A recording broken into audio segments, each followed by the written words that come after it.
Coach, if you just want to obviously final practice this spring, just kind of your total thoughts of the whole period. Yeah, it's completely different than what we've ever have done. I've never done this ever in my career. I don't think there's anyone on our staff that has done it this way, but there's rhyme or reason for it. We know that we needed to identify some of the new guys that came into our program to see what they can and cannot do. We had a bunch of guys that were hurt that weren't going to play spring football anyway, and we wanted to make sure that if we did have an injury, God, thank goodness that we didn't have any major knee injury or shoulder injury, but if you get a labrum tear, you got a chance to be back at full strength for training camp. Now it gives our coaches the opportunity. We see what we have on tape. We see our problems. We know what we need to work on fundamentally for these next 6 weeks coming up with strength and conditioning. We're hiring additional strength coaches, which are really going to help us in the weight room with Kevin Tolbert.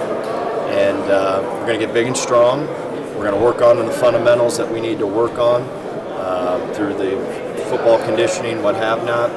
And then what we're going to do is we're going to make sure that we attack this last half of free agency recruiting in April like no other, and fix and get the holes that we need, the guys we need in to fix our holes, and go from there. June's going to be a huge month, just because you're going to finally have your team completely here together, and you have a great June, you have a great July with conditioning and running, and we strap it up, and here we go. Anything that's impressed you the most this last month of practice? Obviously, new guys coming in and things like that. Yeah, I think I think that it was productive. We see fundamentally what we really need to fix. There's some positions that we're just not fundamentally sound enough to win, and we need to clean that up. And that's just repetition. It takes normally 10,000 reps to get a particular technique done. So we've got to educate our guys on what the problem is. They're going to have to spend extra time working on that technique, and so we were able to identify a lot of things in terms of what's good, what's bad, what we need to do, what we need to get. So it was really productive. I've kind of enjoyed this new schedule, and we'll see if it'll continue. It just fit us this year like no other. We had to do it, and we'll see if we go back to the normal schedule next year based upon where we're at as a team. You talk about the playing schedule, Michigan, Georgia Tech, Liberty. What do you think about that? Getting off to Michigan, especially?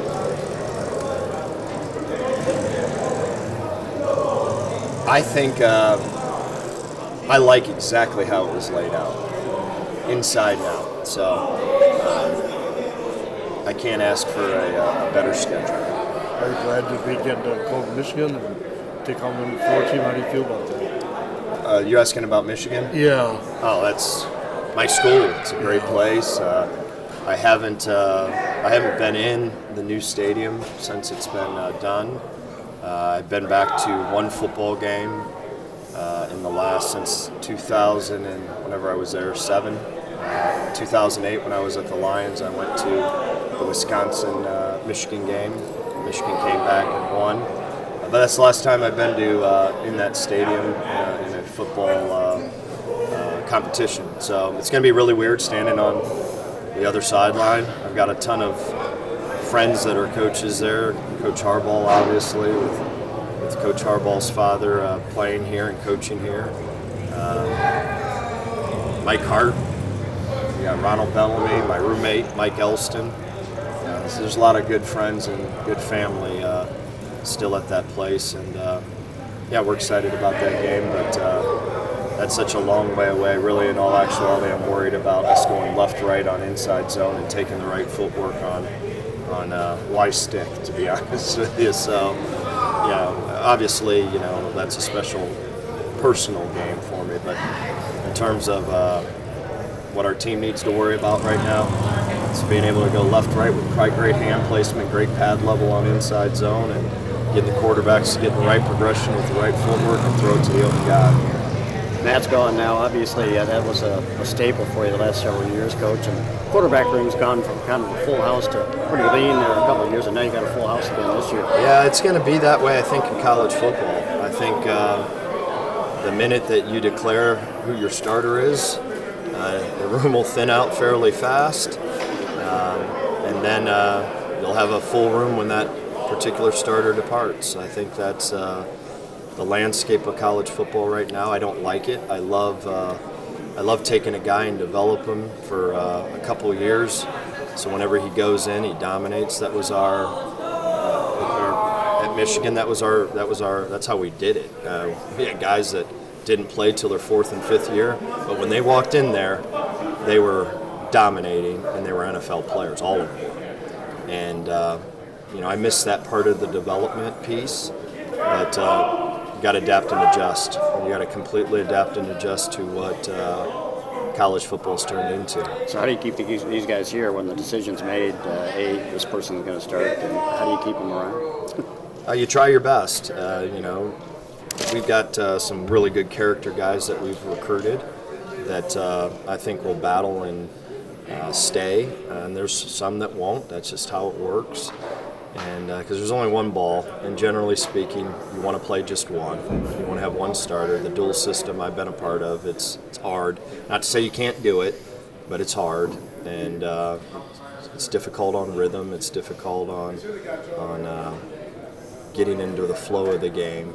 So that's a great question, though. I mean, that is a great question. It's a problem everywhere. It's just not.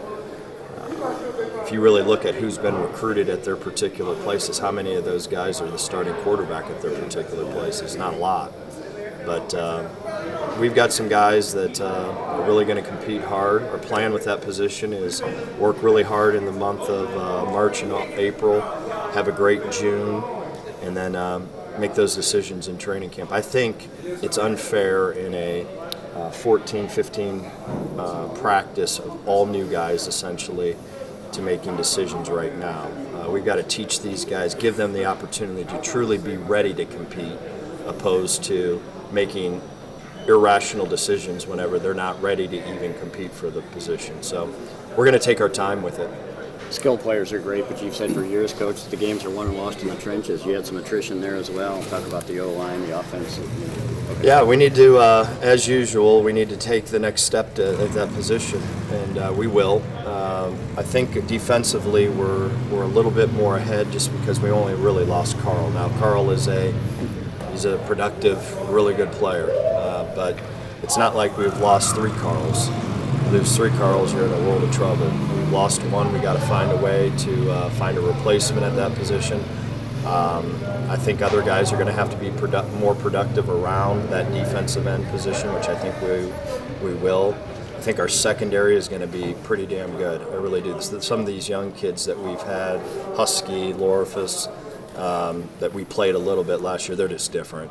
They're long, they can run, and we're really excited about them. So, offensive line, we've got some guys that are hurt right now, and we'll probably add 2 to 3 more guys, in this next round of free agency, and get ready to go. Talked with the AD yesterday, and he mentioned the fact with this move forward in your spring, you guys are really going to hit the road. You're taking advantage of that next recruitment session, and you've got some outreach from other schools said, hey, wish we could thought of that. Well, it's there's some rhyme or reason for it. We've really, after the bowl game, with all the transition that we had with guys that were starters here that now are at different schools, we have to think differently. We've got to act differently. We've got to think differently.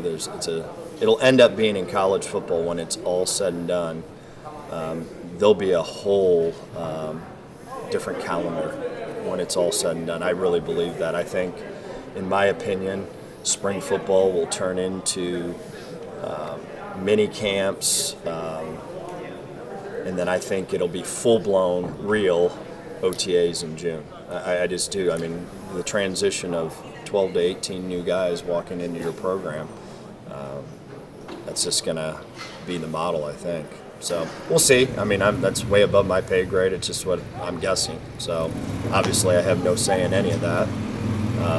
But if you really look at it, it kind of makes sense. Defensively, the front 7, just what have you seen from them after they had such a good year last year with all the sacks and everything? What's maybe stood out about that front 7? they're really technique sound. They really are. I mean, their hand placement is exactly where it needs to be. They're strong. They're powerful. I think Julian does an unbelievable job with technique. If you literally look at their pad level is always below the offensive player's chin.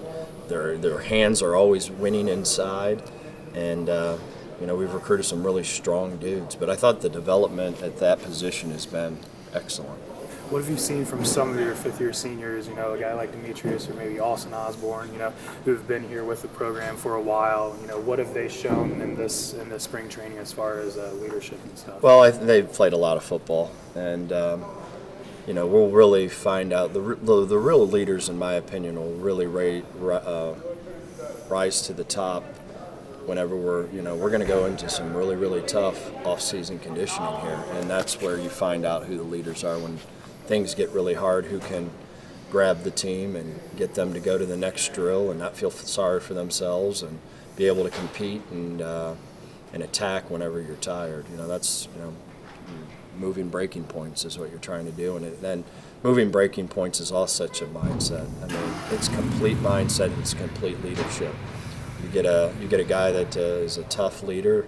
All of a sudden, with some motivation, you forget that you're tired and you find a way to go compete. And so it'll be interesting to see who those guys are and who rises to the top.